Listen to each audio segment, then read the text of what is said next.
Caterina also works for 206 too, so she's making sure I put a little plug in for that too. Thank you. They organized this very well. We had a wonderful guide. But the pilgrimage started in Lisbon, Portugal.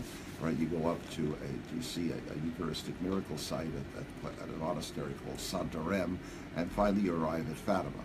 We spent 2 days at Fatima, and of course we're able to experience the boyhood and girlhood homes of the original visionaries, the site of the great miracle of the sun, various other places, especially connected to the visionaries, and of course the great basilica itself and the final rosary procession, which we were delighted to be able to not only participate in but actually share the leadership of. So then of course we moved on through northern Spain because 2 nights seemed to be enough for people to absorb the basic message of that. It was a very high point, and we'll get back to what that is later, but just to give you the outline, across northern Spain, really experiencing a lot of the history of the Catholic Church in Spain. All right, Salamanca, a great university town. We're going to share a tad about that a little bit later. Then Avila, the hometown of Saint Teresa of Avila, one of the great women in the history of the church, and her burial place right just outside of Avila, Burgos, very briefly, and then on to Loyola, the castle where St. Ignatius was born, the Basque country, and then on over the Pyrenees Mountains into France and to Lourdes itself, which is nestled in the foothills of the Pyrenees Mountains that separate Spain and France. And then, of course, 3 nights there. Lourdes was beginning to shut down already, as it's a mountain town in a way, and the weather gets pretty severe in there at times, but still a lot going on, and we were able to experience the uniqueness of Lourdes, that very special sanctity that Bernadette had, and the fact that Lourdes focuses on the sick and the healing and the spring and all of that. And then, of course, we had an optional further extension of the trip to Paris and some of the French shrines there.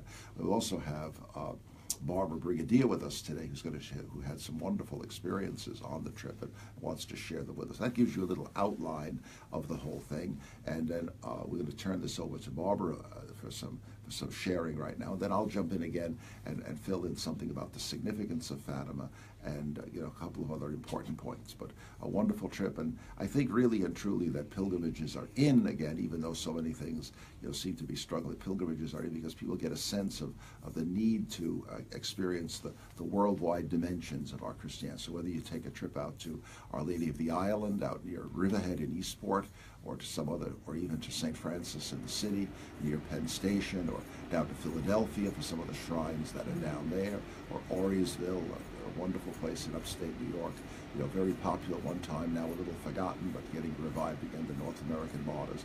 Think about pilgrimage. It's a different and unique way to renew your faith. We'll share more about this after Barbara has a chance to tell us about her trip. Yeah, no, I just want to piggyback off of that for a second.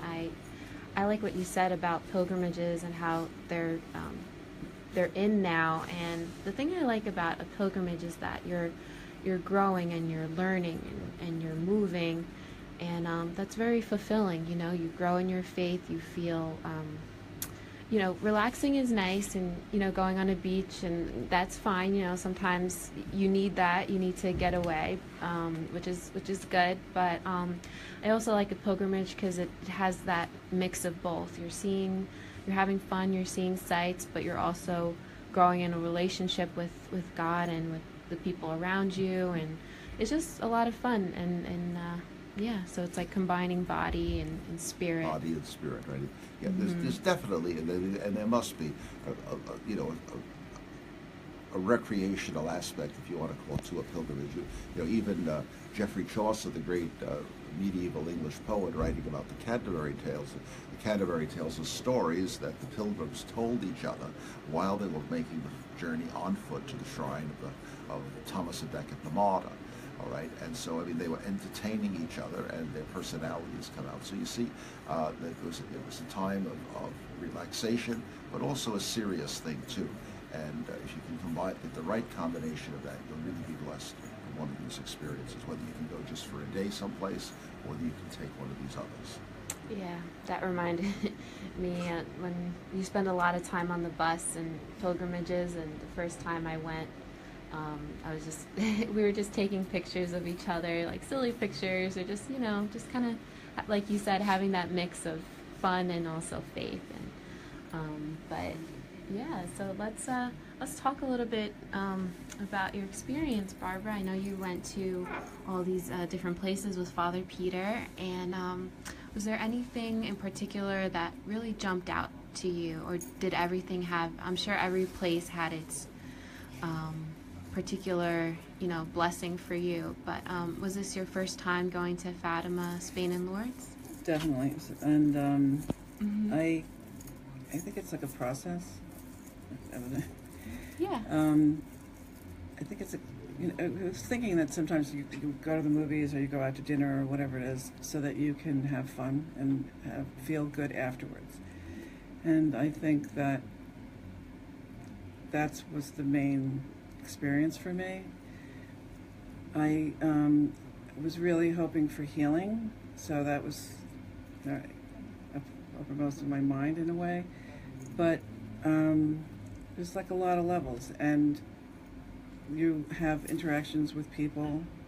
There's a movie, The Way, with Martin Sheen about a pilgrimage, and it shows how you interact with people and how you grow. The Camino, right? Just by it's experiencing it. So Our guide was very good. He had a copy of the Camino or the Way with Martin. We saw it on one of the days we were on the bus a lot, and plus a couple. I think the Song of Bernadette he had, and one or two other things. The 13th day of Fatima. So he came prepared. And he did it in the order of how right before we went into Lourdes, we saw Saint Bernadette. And I had seen those movies already, but just being on the bus, there's an interaction with the people on the bus. So, on so many levels, you're growing and you're learning, and so you have the combination of solitude, really, and community.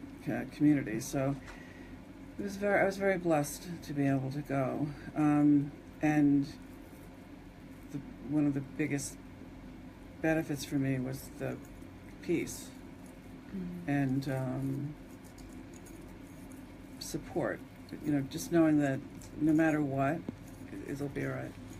Oh, that's Well, wonderful. can you share a little bit about some of the things you're facing and all of that, if you'd be able to? Well, I was diagnosed with cancer in October of 2013, and so it's been a saga. It's been a journey, and with thyroid cancer, and it's kind of funny.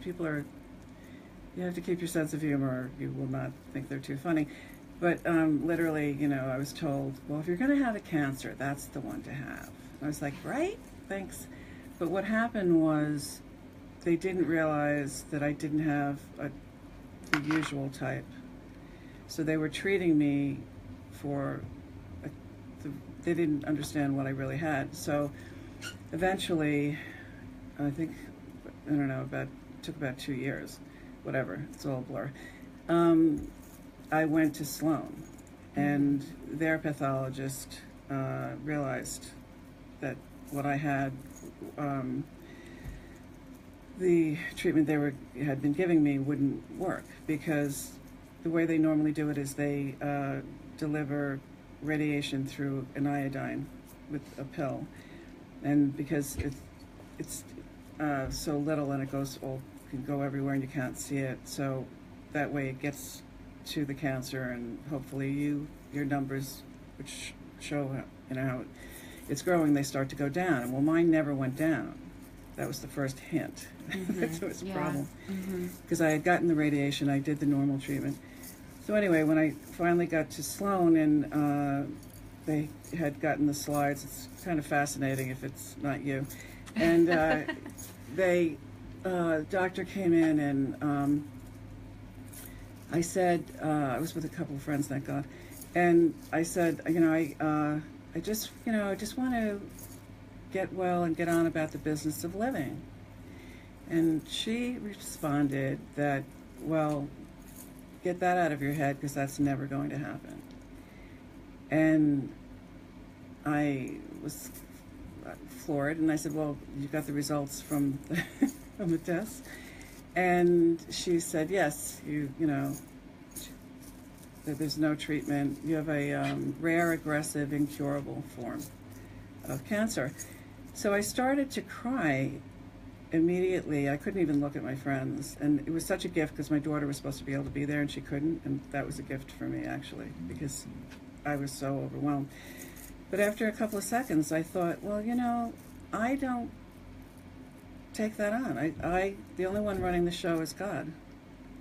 And so I don't know that she's right, you know. I just have to stay alive and, you know, pray. Mm-hmm. So Now, when did the opportunity for the pilgrimage came along? And of course, one of the things we have to say is probably Barbara will be just a little shy. She was definitely touched by the Lord on the, I mean, visibly touched, I would say, visibly touched, because, you know, she was really, I'm not saying, I think there's more healing to be taking place yet, but there's no doubt in my mind that she was touched by the Lord and given that joy in the Lord. And she was really working hard. She was bugging us. She was bugging me and bugging the group leader to make sure she was doing everything right. Okay, that she wasn't going to miss a chance at a healing there because she neglected to do something. She did everything right. And we were able to also integrate Barbara into the common praying of the rosary and some of the other prayers.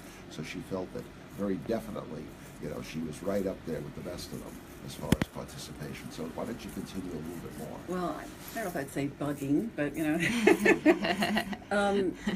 I just really felt that I wanted to do my part, and my whole focus has been, I think, praying and to accept whatever God wants and whatever the plan is, and I don't have to necessarily agree with it or understand it. And so when I got the impression that unless you were in a wheelchair or on a stretcher, you weren't going to get some kind of a healing at whatever Mass. We hadn't gotten into Lourdes yet. I had noticed that the closer I got to Lourdes, because first we went to Fatima, the closer we came to Lourdes, the more stressed I felt, which I thought was, you know, odd, and I didn't realize it right away. And then I realized, I think it was because I was putting so much stock in getting healed, because I knew if I didn't get healed in Lourdes, my only hope on the table was to be able to get into a trial drug situation. So when I heard that, I got nervous, and so I went up to Father Peter and I just said, well, what about this, you know? And I don't want to take anyone's place. I'm just doing my part. I just want to say it to you so that times it's happened where someone has said, if you had only told me, we could have done it differently. So I said, all I'm doing is wanting to tell you that I'm concerned. And then after I spoke with them, I really was fine. I really felt like I had done my part. I said what my situation was, and I could get healed anywhere on the planet.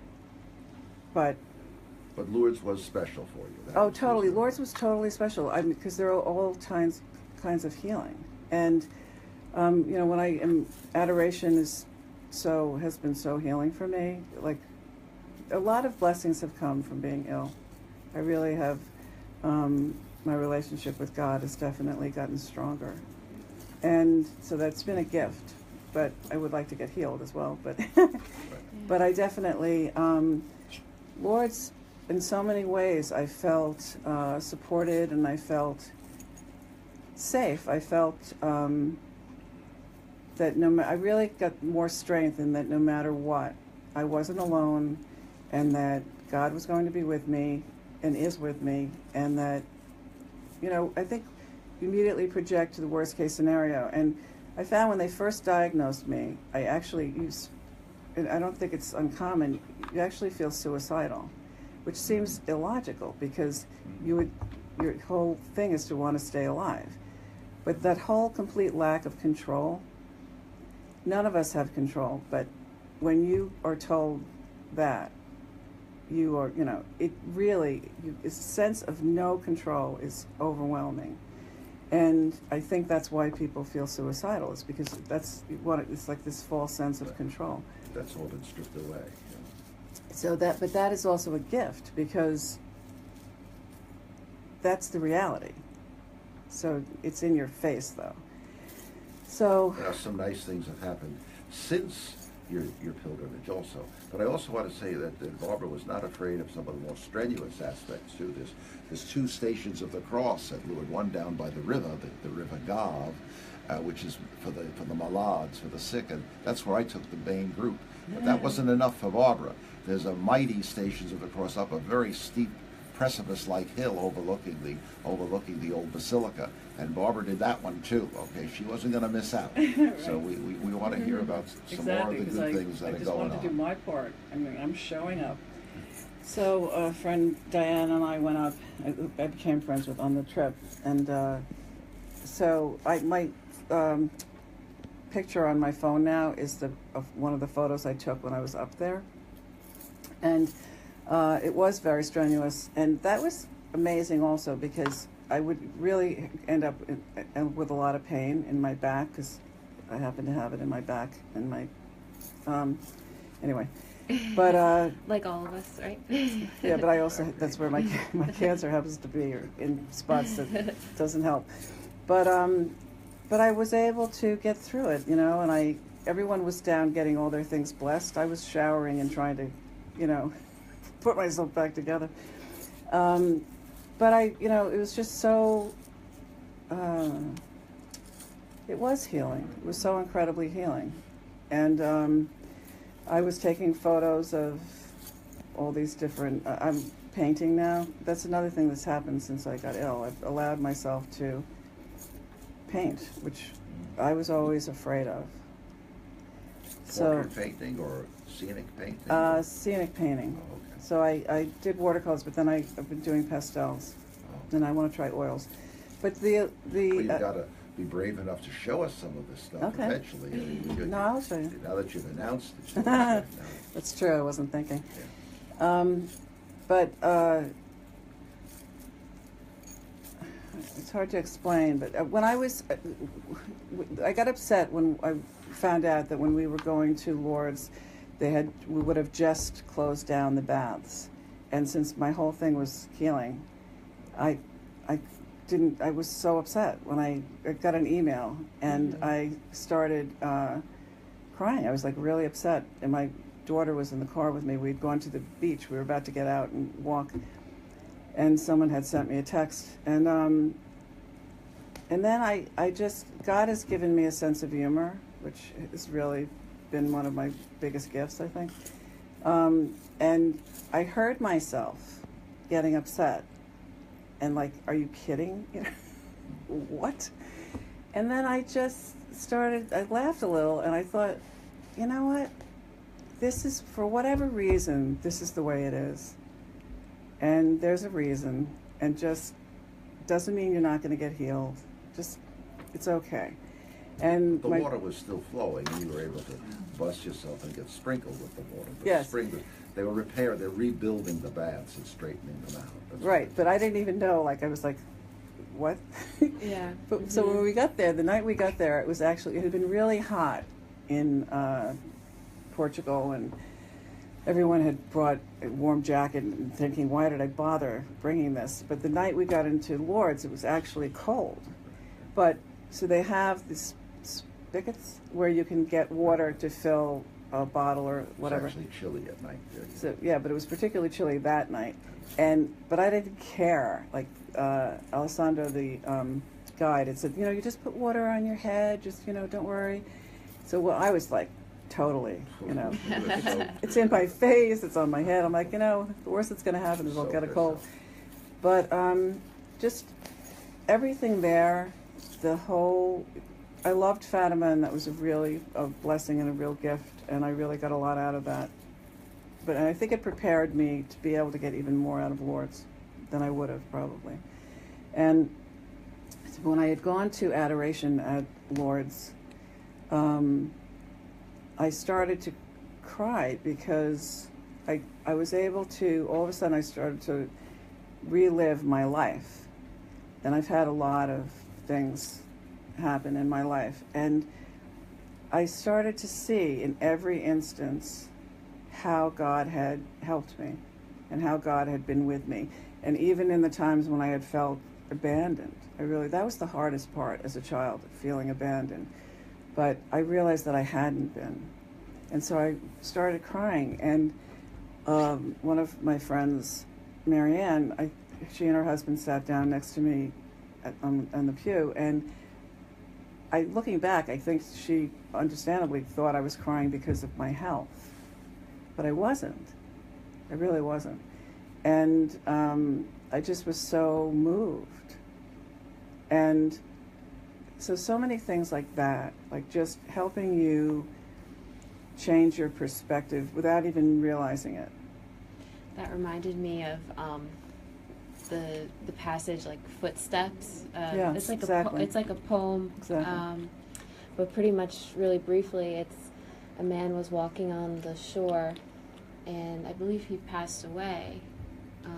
And like scenes, I forget if it was that he passed away or the two sets of footsteps. Oh, it was the two sets. Yeah. And then it disappears into one. And then the man thought that God had abandoned him through the certain moments of his life, but then God was showing him like scenes of his life and was saying, "No, that was when I carried you." So that's like what it reminded me of, and that was so beautiful. How like God was showing you like His love for you in those moments and adoration. That was such a gift, and I saw how everything that I've been through, how much I've grown from it, how much I've learned from it, and how much worse it could have been. Mm-hmm. So it was just enough to teach me, and I kept living. So and I just I don't know what I would tell us. So now, since you've come back, the Lord's blessed you again in different ways. What were you telling me about the painting? That was painting. one. You picked that up, but also you're undergoing a new treatment now. Yeah. So the ironic thing was I couldn't get into the trial until my cancer was visible and it had to be a certain size. So I said, "Well, that doesn't make sense. I think you should give it to me immediately." And I really believe life it's all about how you look at it. I mean, seriously. So, and keeping a sense of humor. And I think, so they said that they thought that it was a fracture. It turned out it was not a fracture. And it was cancer. And it not only became the size, it became larger. So I was like, great. But I didn't know what you were thinking, though. No, but you're just undergoing the specialized treatment, the way the Lord kind of guided you through that. And and now you feel that actually you got some information. But I can't say that. You can't say that. No, you can't say that. I just feel that just to backtrack for a second, I was about to get all these tests before we went away. And a friend said, "Why don't take them now, take them when you come back?" And I said, "No, because I feel I'll take them now and then it's documented. They know exactly how I am, so that when I get healed in Lourdes, I can prove it." So they said, "Oh." But also I have always felt that I don't know what God wants, and I don't feel that I'm being punished. I used to feel as a child that I was being punished, and that I wasn't worthy, and that must be why these things are happening. And I would think, ironically, that now I would feel the most punished, and the opposite has happened. I don't feel that way at all, and so. See, Barbara, there's the healing. Yeah, and there's the healing. There's the healing. And that's a huge healing. And one of the biggest gifts, there have been many, is my really trusting God. And if God is, my God, I believe, is a loving God. So Jesus is a loving God. The Holy Spirit God in each. So many things I've just learned, and I think it's from sitting in adoration. I think it's going to Lord's. It's not that you could read 20 million books. It doesn't mean you're going to really understand anything. Yeah, the books help, but it's all Oh no, these no. I combinations. think sure. Yeah. No, all of it is All of it is worth important. something. Yeah. All of it is great. I just mean, I think I've just been able to, for me to trust God the way that I do, that's a gift. And so if God's a loving God, then I'm not going to be asked to do anything that there isn't a reason for. That's right. It's not that I'm being punished. It's that this is an opportunity for me to grow. This is an opportunity for me to help someone else. I don't even have to know if I'm doing it or when I'm doing it, or maybe it'll be later. And who knows? And I don't have to know. I mean, sure, I would love to, I said to, like I say to God, I'll go anywhere you want, I'll witness, be happy to witness. I would prefer at the Ritz in Paris or, but I will go wherever you'd like. And because I know wherever I am, I could have the same experience actually as being in the Ritz. Do you know? Yeah, well, we certainly appreciate your witness today. It's very inspiring for me, just your faith, how God is working in your life and just what you're going through, and, how you're accepting it with grace and moving forward, and just,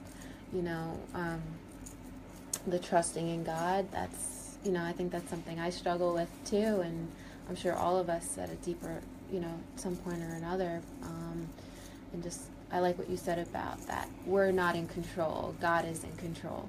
And a lot of times we lose sight of that, and how, I guess, certain moments in our life help us to, bring us closer into His care for us and His trusting. Like that. There's always so many little signs of God's presence. We have to witness to them. And I know that physically, just physically and visually, Barbara, the Lord touched you. There was no doubt about that. That other folks remarked about it at the time. And of course, your healing continues. It's your journey's not over yet.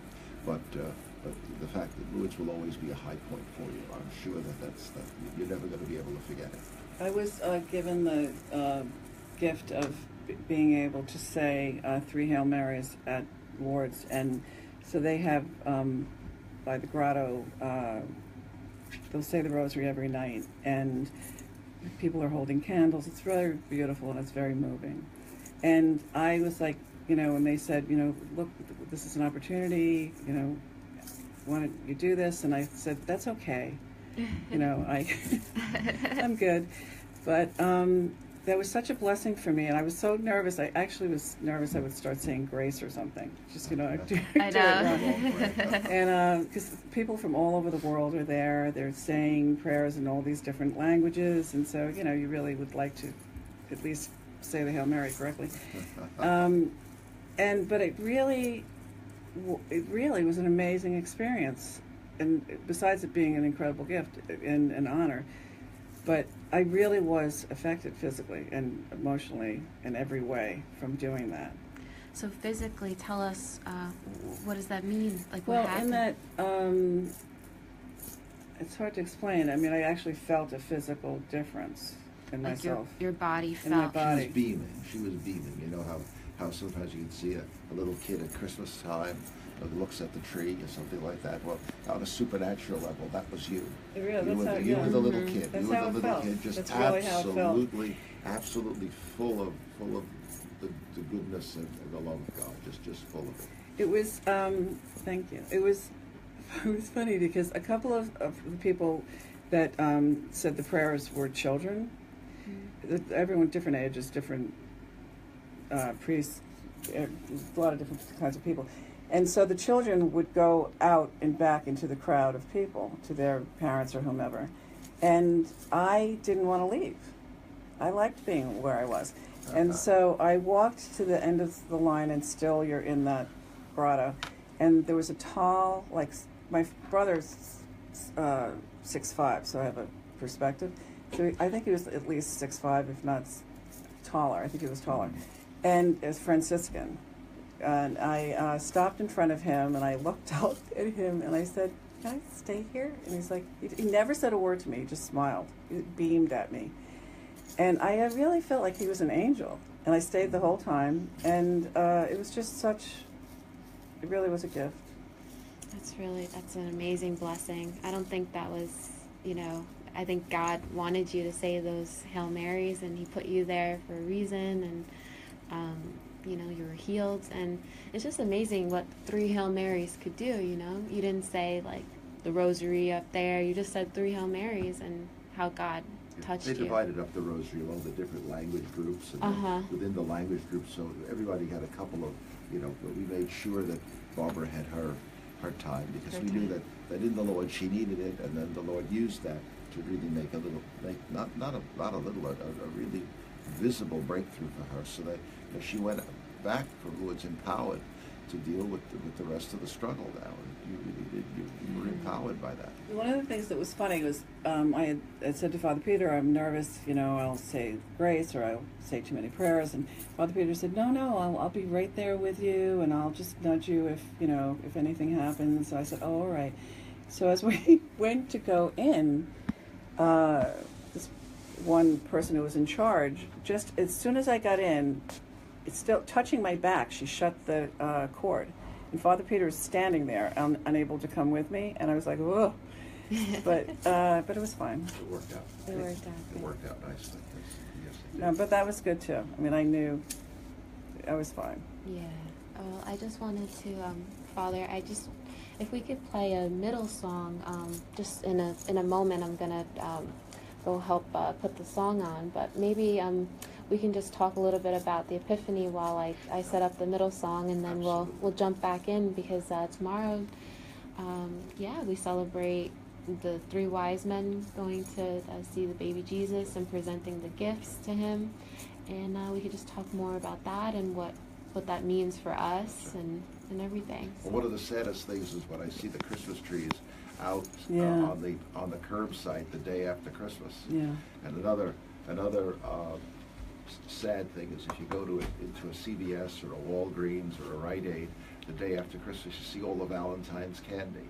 Every single thing for Christmas has been torn down, and there's several rows of heart-shaped candy boxes and all of the rest of it. So the commercialism of Christmas, is lockstep into Christmas is now over. We pull the curtain down and we move on. But of course, that's not really the way the church wants us to celebrate Christmas. The old wonderful song, the 12 Days of Christmas, the partridge in a pear tree, and all of that. It's really a kind of an allegorical way of talking about the 12 days of Christmas, which gets you to normally January the 6th of the Feast of the Epiphany.